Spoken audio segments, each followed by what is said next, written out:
record.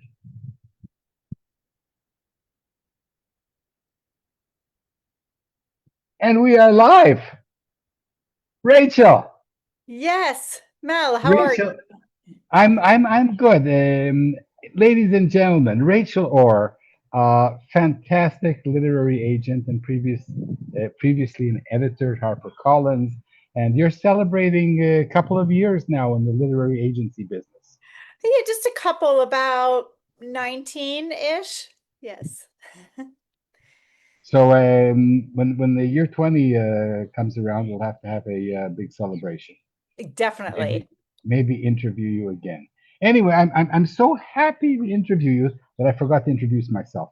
So I'm Mel Rosenberg. I am the host of the Children's Literature Channel of the New Books Network.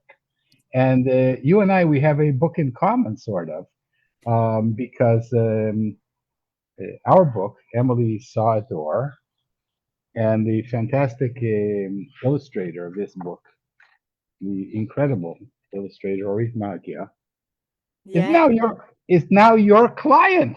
she is. And I am so thrilled. She's been such a joy to work with. And I was so grateful to Liza, your agent, for recommending her to me.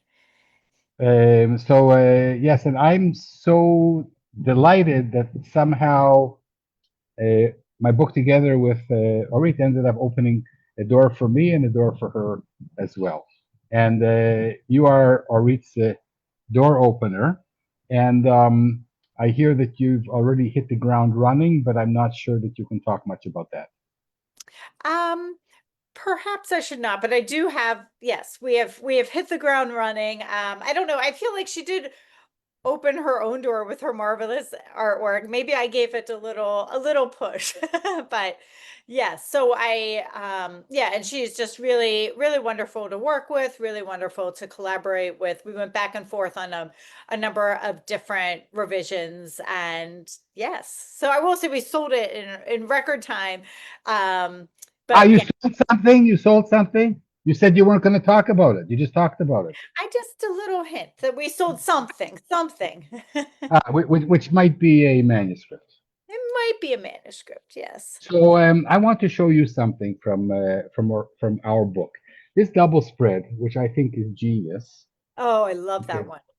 Yes, it wasn't in the manuscript. This is something that Orit felt that she had to add a double spread of her own, not Emily's world, but Orit's world. And for me, the biggest joy, the biggest present is that double spread. I didn't write it. It was Orit's idea, but somehow I'm most proud of that in the book. Yes, it's And so, but your words opened that world up to her, right? So that's why I feel like it's such a beautiful collaboration. And whenever I'm working with picture book writers who are not illustrators, I'm always encouraging them just to, a lot of people feel that they want to put a lot of art notes and kind of manage it. And I understand, obviously, authors, as you did, have your own vision, but it can be so exciting also to see what the illustrators can bring to the table. so, Rachel, is this your first piece of advice? Go very easy on the art notes.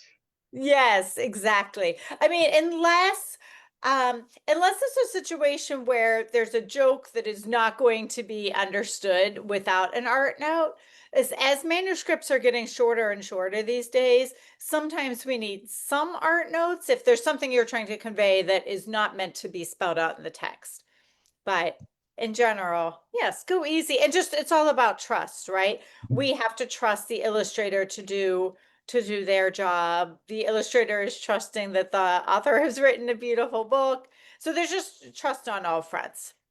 Okay, so we're jumping in now to the nitty gritty. You worked as an editor at HarperCollins, and then Yes. you essentially set up the children's genre at your agency. Um, and picture books are unique. We both have this great love for picture books, Yes. but you have to decide when you get a manuscript, and the manuscript is kind of a scaffolding for art that the author has not created, maybe imagined, maybe not, and you have not seen it either. So where is this jumping off where you read a manuscript and you say, "Oh, I have a vision for the artwork. I'll take this." As to whether I just had a case of a manuscript where the vision for the artwork is more difficult. How do you go about this? Um, and is this when I'm taking someone on as a client or when I'm selling it? Either one. Either, Well, either. I do think Both. I do think that if I'm able to visualize what the art could look like, then that's a great litmus test for whether I'll be able to take them on as a client, whether I'll be able to sell it. It's very similar to, I do represent some novels, not as much. My primary focus is picture books. But if I'm reading a novel and I'm picturing it cinemagraphically as a movie, then that's a good sign for me that I'm identifying with the characters. I can visualize them. And so likewise for a picture book, if I'm able to really picture, okay, what is this scene? What are the characters doing? I'm always encouraging my writers to think in spreads. This is eventually at the end of the day going to be a picture book. It's different from a story that might be written, say, for Highlights magazine or another children's publication. This is in spreads. And so even though we might not send a manuscript that is paginated, I still want people thinking in spreads. And I've just sent out a submission yesterday where I just had a very clear vision for how the art would look, what the spreads might look like. And I feel like it helped us through the editing process to be able to think about this and flesh it out before sending it to editors, who then, of course, will go on and do that themselves. But I feel like if we can give them as strong of a manuscript as possible, then that's only a good thing, and it gives them a strong base from which to start. Mhm. So this is a kind of an open question. I was hoping you'd say something like, even if I can't figure out how this might be illustrated, then maybe I'll give an illustrator to figure it out herself. But we can come back to this. But Yes, last year I and that's did absolutely true. Yes, I, but I, and I did often it will be different. I'll have a vision, and the end product will be totally different than I've imagined, but it's still a strong story. Okay. And you talked about pagination, and I invited you to give a talk last year for SCBWI, a wonderful talk on the importance of page turns and paginations. How high up there is this in your criteria for a successful manuscript? I think it's pretty high up. And again, I want people thinking about, I want authors thinking about this as a book. And so it can just really be helpful to think about, oh, that's going to be the page turn where there's the butt of the joke or the big surprise, something, or a little bit of tension. And it really just helps to think of the pacing of the book. Of course, it's just one element. It needs to be beautifully written, have a marketing hook, and all the things. But in terms of the pacing, I feel like that's really helpful. And of course, though, like anything, that's something I can come in, and author can come in and really help to finesse that if the idea is already there. Okay. But you can feel I tend to dummy up all my manuscripts because I think it's really one of the most important criteria. But some authors I've seen when they submit, they have like page one, page, and they delineate the pages. Um, if I were an editor or an agent, I would almost resent that. What do you feel about it? So what I've started doing, sometimes I will do that, mostly if it's a very short manuscript and I almost want to prove that it actually can be 32 pages, or it's a very long manuscript and I want to show it can still work. But often what I've done is encourage the author to have more of a block of text and then a line space. So we're not exact, but setting the scenes. So we're not exactly specifying this is page 4 or 5, this is page 6, 7. Again, I feel like the pagination is a useful tool in making sure it can be a 32 or 40 page picture book, but often then we'll take the numbers out and then just break it into scenes that are sizable chunks. I mean, it's not that it shouldn't be that long of a manuscript, but it still is helpful to read if they're in sizable chunks. I noticed that your successful Badger book Yes. it's a bit it's hilarious. It's great. It's a bit word heavy. Um, I guess it is. I guess it is. I don't know. I love the writing so much that I guess I wasn't really worried about the word count, and No, apparently the editor wasn't no, either. and it works, and it's so lovely. Show me and I wouldn't say readers, the viewers, the listeners. Show the listeners some of your latest sales. Yes, yes. So these are two books I just got copies of on Monday from the editor. There's a Pony in My Apartment by Jennifer Harney, published by Little Brown. So the basic thought here is the basic concept is that the girl's uncle sends her a pony. She lives in an apartment, and that's difficult. She has the task of convincing her mother this is exactly the pet for her. And then speaking of pets, Jen also illustrated The Secret Life of Dog Toys for somebody else, for Kelly DiPiccio. So yeah, she's a wonderful artist. And just a fun thing about the Pony in My Apartment. This was a book that we had we'd actually had on submission a long time ago, and it had gone through many different revisions for a different editor and pushing it, and then it just wasn't the right fit in the end. And so we pulled it back, sold a bunch of other things, and then just returned to it later. And it's a completely different story. In fact, yesterday I was just looking through it. That was the first time I think I had actually seen the full book in this iteration. So much fun, so different from the original version. But just the idea that while creators should always be moving on to the next thing and creating new works, it's okay also to kind of revisit some ideas and see in the past few years since you've seen it, how could it be different? How could it be better? So I'm making mental notes now. So your tip number two was you don't necessarily have to in your manuscript write page one, page three, page five, Correct. and so on, but you can give a general by spacing, for example, that you have been thinking about the page turns and the spreads across the book. Yes, And exactly. your next advice. I mean, this is not necessarily an advice interview, but you're giving such sage advice. And the next would be to go back to previous manuscripts now and then, Yes, exactly. because I'm doing that myself. I look at stuff that is 4 or 6 years old, and it's not that it wasn't good then, but my writing has changed. And I think that this is, and also you're able to look at it from kind of objective eyes, which usually you can't do when a manuscript is 3 days old. Right. No, exactly. And sometimes actually the same author illustrator, I do have other clients, but the same author illustrator, she actually also had a project that initially were two human characters because I think at the time that was more popular. And then years passed and she ended up totally changing them so that now there's a dog character, Frankenstein, and a stuffed toy. And we sold that. And we also sold it in a different format. Originally, it was a picture book, and now this is like an easy reader chapter book.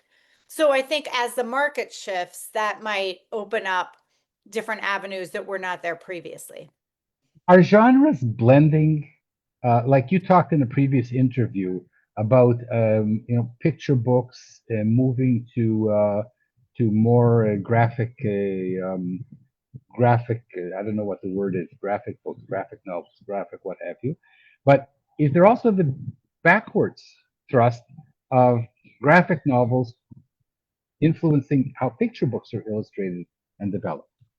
Yes, I think so. I think the more popular graphic novels are becoming, then it's almost a trickle down effect. The picture books, there's a lot more speech bubbles than in panels that maybe were even 20 years ago. I remember when I was still at Harper, kind of in the early 2000s, I had a book I had acquired as a picture book, and then they wanted it to become a graphic novel, but it just wasn't done as much as it is today. And so I feel like both authors, illustrators, and editors and art directors are getting more comfortable with this genre. And it's really fun to be able to, yeah, break boundaries. And it was laughing to myself as you were thinking of the right word for this genre because there's so I went to announce a book and I didn't even know what to call it. I asked the editor, "Oh, is this an easy reader or a chapter book?"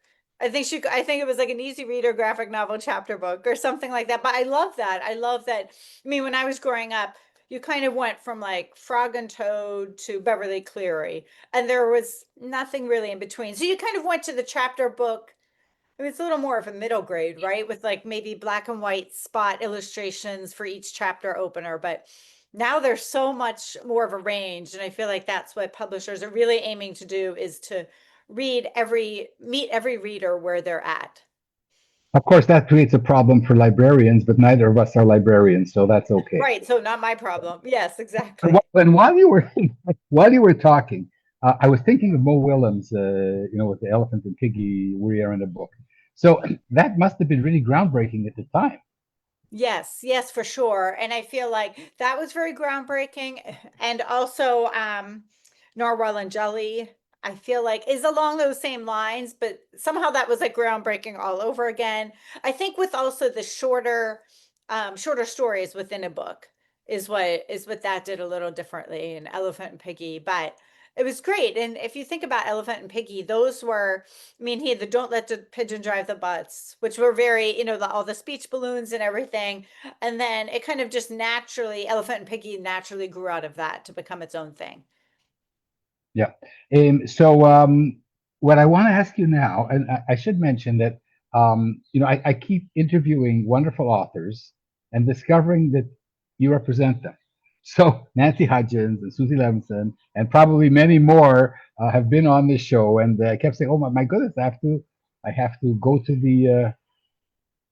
the source and interview you as well." So a couple of the people that you represent beyond Orit Magia that I also know. No, that's great. Yeah, it is a very small world for sure. So do you want to mention a few people that you represent that I might know? Oh, let me think. Well, You're going to Sudip, get into trouble. yeah, Lauren Gladley, as you know, from the Proper Badger. Susie Levinson, I don't know if you know her for Dinos That Yes, I've interviewed her. Dinos that Okay. Drive. I love it. Oh, In that was verse. In fantastic. verse. Yeah. Yes, she is just a master. Sudipta Barthan-Quallen, she was one of my first clients. Corey Dorfeld, who did The Rabbit Listened, Mike Ciccatello, who has done Beach Toys versus School Supplies. He's coming out with a new, actually, kind of a hybrid picture book, but it's almost like a graphic novel. It's a lot like one of the comp titles we used was Mo Williams's Hooray for Alligator, I think it was called. Hooray for Amanda and Her Alligator, where there's short stories within a picture book format. So he's Wow. working with that. Kathy Carr is a novelist that I represent in middle grade. So yeah, so many fun ones. I'm sure I'm forgetting 1,000 of them, but yes. We can And not that apologize I later. represent 1,000, but yeah. How many do you represent? Maybe Más o menos. if 40 to 60, maybe. But the thing is, not everyone's working on something at the same time. So I always think of it as, and especially novelists, well, they'll have a novel, then they go away for 2 years, and then they come back and they have another novel. So I always feel like I have all these wind up toys or dominoes, and you're kind of getting one on the path, and then you get the next one on the path, and the next one, and then you look back, and this one has stopped, so you get that one going again. But it's so much fun. It's such a fun challenge to, yeah, just to because everybody's path is different. The right publisher and editor for one client might be totally different than the other. And so that's what I love about agenting too. I really love people and I love trying to figure out for that particular person, what at that particular stage of their career, what is the best path for them? Or one of the best paths. There's no single path, but yes. It's great that you enjoy it, and I'm so happy that you do. Let's now segue back to young Rachel because I'm also always intrigued on my interviews how people like us fall in love with picture books, and of course you know my theory that people who write, illustrate, love picture books are 5-year-olds at heart. Yes, for sure. Are you a 5-year-old at heart? Oh, Tell us absolutely. about your your childhood? Oh, yes. Well, my mom always likes to talk about how when I was really little in the 70s and playpens were now I feel like playpens are not very popular, but at the time they were very popular. And I would ask to go in there because she would sit me with a pile of books and I had the golden books and even like the J.C. Penney catalog. I would just sit and she says I would not rip the page. I would just sit and turn the pages and it was perfect because I think she was pregnant with my sister at the time. So I would just sit there and read forever. I mean, read, and that was another thing. She never really knew when I learned to read because she just thought I had all my books memorized. And then I was in the car one day and I said, "Oh, look, what does Body by Fisher mean?" And she said, "Where do you see that?" I said, "Right there." So then she took me inside and got a book that she bought for me but was going to give to me later as a present. And I sat down and read the whole thing, so she doesn't know where I came up with that. So I've always loved reading. And of course, I wrote a ton when I was a kid. And it's interesting because I feel like people go into editorial, go into agenting, a lot of people because they want to write. And then they find out that they actually don't want to write. They really find their creative pursuits in editing and agenting, which is the camp I was in. And then you find a lot of other people who go into editing and then decide they really just want to write and then they become writers. So you went in the opposite direction. You wrote, and then you said, "Oh, it's much more fun helping other people with books." Yes, yes. I went to college for writing. I went to Kenyon College. My main takeaway was that I was terrible at writing short stories. But my real takeaway was that I learned how to edit because we had to do a lot of editing of other people's work. I was also very fortunate. I was there when they started what was called the Kenyon Review Student Associate Program. They started my sophomore year. So I got to read a lot of manuscripts, very different from picture books, of course, but for the Kenyon Review. And then my senior year, I was in charge of the associates. It was just a really great experience. And then I also did, when I was little, my main goal in life is that I wanted to take over Kent L. Brown Jr.'s job at Highlights Magazine. That was like really what I wanted to do. So as a sophomore in college, I had written to Highlights and they said, wanting to be an intern, and I could only do it for a week. They said, you have to do it for 3 weeks and you have to be a junior. So I said, okay. So then I wrote back and I said, okay, now I am a rising junior. I can do it for 3 weeks. And they said, okay. So I went and worked for the children's magazine 3 weeks. And I got to meet Kent L. Brown Jr. I did not ever take over his job, but it was just really so special to be able to be there. And that was my real first foray into publishing.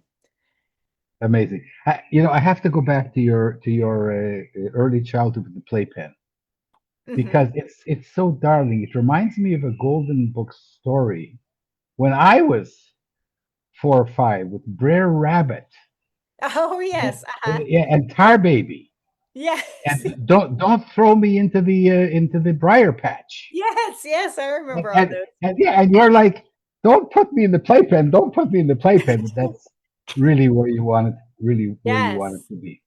Exactly. Fantastic. Yes. So you were an editor for I don't know 8 years or so Yes. Hmm. at HarperCollins, Yes. and then you decided to become an agent.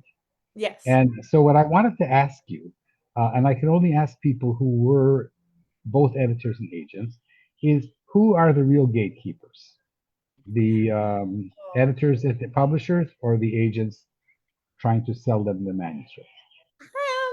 I mean, I'd say ultimately the editors are the gatekeepers, right? They have the final say in actually buying the book. But what I love about being an agent is I loved editorial too, and I learned a ton at Harper. But if I would take a manuscript into a meeting and then someone had a bad day and they said no, it wouldn't have been because the manuscript was bad. It only would have been for exterior reasons. But if they said no, then there was nothing else I could do. But I love as an agent, if Harper says no, I can send it to Little Brown, I can send it to Simon and Schuster, I can But send Rachel, that means that you are the real gatekeeper, you see. I don't know. I would love to be, but I'm not the final one. There's so many Okay. manuscripts that I'm going to, but I want to now to prove to you that you are the gatekeeper. Okay.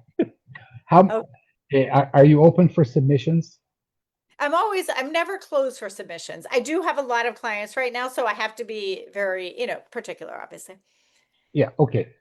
So as a special offer to all the people watching and listening today, Rachel is open for submissions, incredibly, Yes. till midnight, till midnight. Um, so you must get hundreds of manuscripts a month, Yes, probably. Yeah. Mhm. Which means maybe 5 or 10,000 or more manuscripts a year. Maybe. Oh, it sounds a lot if you think of it like that. Yeah. Well, I was a scientist once. Um, they told me not to write that into my query letter, but we'll go there in a minute. And, but if you make a simple calculation that Rachel Orr sees 10,000 manuscripts a year and chooses 3 new clients a year, the chance of a manuscript becoming an actual book is 1 in 3,000. Yeah, that might be right. Yeah. So So you are the gatekeeper. I guess I'm a gatekeeper. Yes. No, So but you're the gatekeeper because it's like Emily in the Doors. If door A doesn't want the book, you say, you know what? Okay, there's other doors, thought Emily, and then you go knocking yes. Hmm.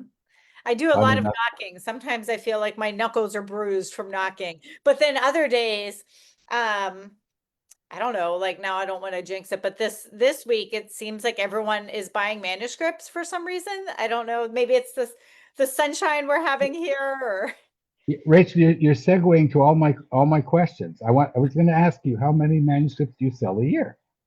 oh, and I don't have that exact number. I did make a list I here. want an approximate number, if you will. I think this is so far I've sold maybe 13 this year, 13 to 15. Um, and then I have 3 going to editorial next week. And so it's yeah. So I don't know. So maybe 30 if you roughly double that. We're about halfway through the year. So, and it's also that's including some I was just counting those as single books, even if I sold like a 2 book deal. But then a few of those, I was lucky enough that it was someone said, "Oh, we've already published 2 of these. We love them. We want to publish 1 or 2 more," especially in the chapter book realm. Fantastic. So as the chief gatekeeper, uh, Yes. um, people who are in the trenches fret endlessly about the query letters, Yes. which I call query letters, maybe because I grew up in Canada. I can never remember. But query letters. And you've been on record as saying that there's only maybe one important thing or two about a query letter, and that in picture books the manuscript is king. Would Mm. you elaborate, please? Yes, yes. So basically, I don't I know I feel bad because I feel like a lot of people really, like you said, they fret over this and are worried they said the wrong thing or that there's a slight typo, but that's not gonna make it or break it in the end of the day. Like really, the manuscript is what's important. I like it personally just to be as short and succinct as possible. Just tell me your name, especially it's important if I've met you at a conference or you heard me speak somewhere, mention that. Um, Very short, tell me about your book, tell me if you're involved in different SCBWI, et cetera, different organizations. Thank you for your time. Boom. Very, very short. A lot of people worry about comp titles. I am terrible personally with coming up with comp titles. So if it's the right one, then I will include it.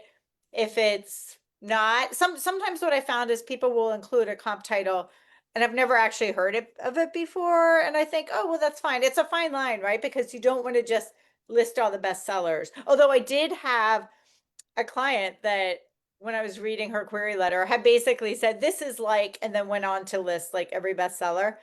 I was like, "Oh, okay, maybe it is." And so that was fun. I don't know if it actually was like all those, but um yeah, I feel like if there's something to compare it to, fine. But also if it's something like so with Susie Levinson, Dinos That Drive, that is something that speaks for itself. You don't really need to prove dino books are popular and vehicle books are popular. It's just is clear that these are popular. Okay, so don't fret about the comps. Yes, exactly. Well, don't Okay, fret at all, but especially don't fret about the comps. okay, but like, should people refer to you how? Hi, Rachel, if they don't know you. Hello, Ms. Or is that important? Um, to what Yeah. extent? To what extent do people who haven't met you need to try and make this personal? Yeah. I mean, anything is fine, Ms. or Rachel. Either one is fine with me. I don't like it if people are like super friendly. I mean, just write it as you would like, Hey, Rach, how you doing? How's life? yeah, yeah. Sometimes I do get some of those. What But what yeah, what is your nickname? probably Ray, if my What? college Yes. So to all the listeners and viewers, do not write a query letter and say, "Hey, Rach, how's it going?" yeah, exactly. Sometimes I will get Rebecca because they just pick an R name from the Old Testament, but it's probably better than Rahab. So, you never know. But yeah, just thinking of it like you would write for any if you're applying for a job. You're not going to be like, "Hey, Bobby B at the bank," like you're not going to do that. It's just regular. You don't need to be super stiff and formal, but just professional, polite. The shorter the better, right? If I just see um just especially for a picture book, if it's a novel, then you can attach a synopsis and it can still be short and sweet. But yeah, just but I think the most important thing is not to fret over it, and also not to just sit refreshing your email. I do this, of course, when I know a book is going to acquisitions.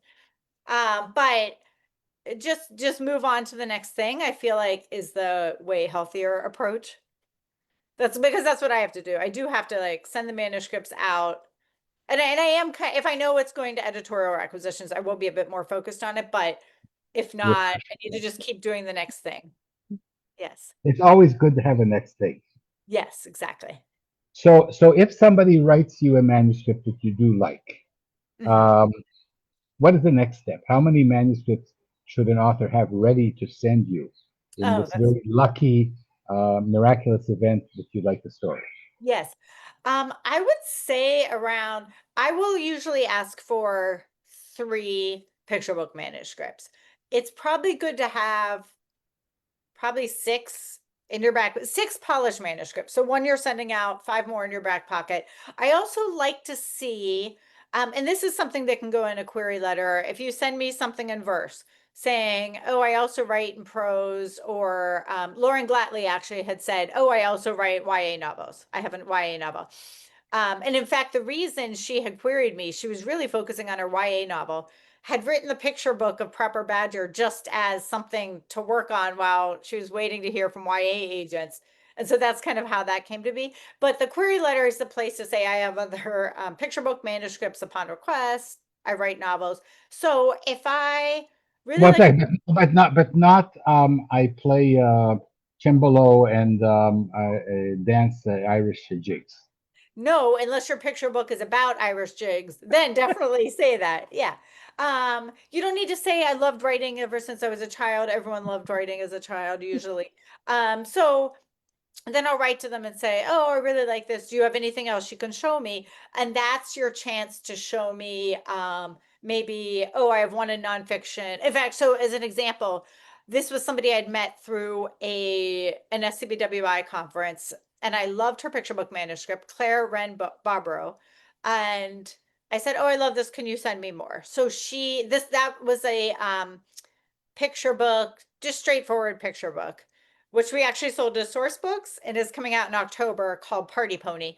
But I said, "Okay, can you send me 3 more?" So she sent me a nonfiction book called Cowboys at the Ballet. She's neither a ballerina nor a cowboy, but that worked. So that actually just came out from Simon and Schuster last month. She sent me that one. She sent me a board book about bumblebees, when bumblebees go to sleep, which actually just came out last year from Source Books. So she sent me a nonfiction, a board book, and then I think she sent me like a lyrical picture book in prose, which was very different from the original short punchy prose she had sent me. So I had a wide variety. And then as you can see, we were actually really successful with all of those. So, oh, except the lyrical one. I don't think we ever ended up sending that out. I don't. Are there any misses that you are ready to mention, where you passed on a manuscript that you shouldn't have, like Harry Potter or something? Oh, I don't know. Sometimes after I read a book that I really like, sometimes I'll look through my inbox and see did they send it to me. Oh, really? Either way is bad because if they did send it to me, then I'm like, oh no. And if they didn't send it to me, then I'm like, why didn't they send it to me? So I have to look in my inbox and see whether I ever sent you this one. I know, I do that. Or sometimes I'll see um that I really like someone's stuff, and then I'll look back and I'll see, oh, they did send to me before. Okay. But in terms of misses, I don't know. There's nothing. Right. So, well, it's not if it's not on the tip of your tongue, if Yeah. you didn't I pass did. on Harry Potter, then it's okay. Yeah, I will just say when I was at Harper, that was actually the best. If there was something I really liked, and then I couldn't get it through, but then it became successful elsewhere, then that I was like, see, you should have listened to me. Did you hang a poster in your office? I know I should have. I should have. Ugh. So we're coming to the end of our time, Oh, and this has been wonderful. Well, the reason is because I want to invite you back for the 20th anniversary, okay. and so we can't talk about everything today. But is there anything key that we've missed? Any Um, message for the troops? I think message for the troops is just to keep loving what you do, keep writing, but also remember it is a business. And I think it just goes back to it is a business and not to get too emotionally attached to everything, right? Like you should be passionate about it, but you kind of write it, do the best you can, move on. And of course just keep getting connected with conferences and different opportunities like that is always great. Just getting feedback, and just keep going, keep persevering. And the bottom line is, one thing I really love that I heard in an SCBWI conference in Alabama in March when I was there is Randy Pink, the YA author. She said, "Oh, the thing about publishing is it's like an axolotl. It's pink, it's grinning, and it keeps regenerating itself." And I love that because I think that's true. No matter how it seems like rough times, people are laid off, the economy, AI, but like I said, people are still they're buying books. So just keep a positive attitude. That's the best advice. Keep plugging. I could be a poster boy for perseverance. I started taking this seriously about 12 years ago. Uh-huh. I was rejected 300 times, Oh, wow. probably by you as well. And but I never did give up. Yes. And it's very difficult, but I really think that what this is the most important thing. Keep writing, but also keep improving, and going to meetings and having editors and people look at your query groups and partners and buddies and critique groups are so important. Yes. And I would say too, even after you land an agent, I've had a few clients where I took them on, I saw their potential, we were submitting, nothing was getting sold, and then suddenly something clicked, and I could see in their writing. Sometimes it was shifting from a picture book to an easy reader format. Sometimes it was just keeping at the picture book format, and now they're unstoppable. So it's been really fun to see. Yeah. So never, ever, ever, ever give up. Yes, exactly. Ever. That's great. There should be a story like that. Yeah. So everybody, we have to go. We're going to say goodbye to everybody. Rachel, come back into the link so you and I can have a little tete-a-tete. And to everybody else, you have been witness to a marvelous person, a wonderful agent, and a great honor for me to interview you today. So Rachel Orr from Prospect Agency, not Prospect Literary Agency, and I am, before I forget, Mel Rosenberg, what am I? I'm the host of the literary, I'm a host, I always get this wrong, Rachel. I should tape this. I'm the host of the children's literature channel of the New Books Network. I've done that 300 times and I keep forgetting. Rachel, we're going to say goodbye to everybody. Yes, goodbye. Thank you Rachel, so much for having me. Rachel, my great pleasure. And Rachel, briefly open to submissions to people who are watching us Yes. and to everybody else. But make sure you send her a fantastic manuscript. Yes, absolutely. And if you are a sword swallower and your book is not about sword swallowing, don't have to mention it. Right. Thanks. So I'll see you in a minute. Bye bye, everybody. Have a great week. Bye.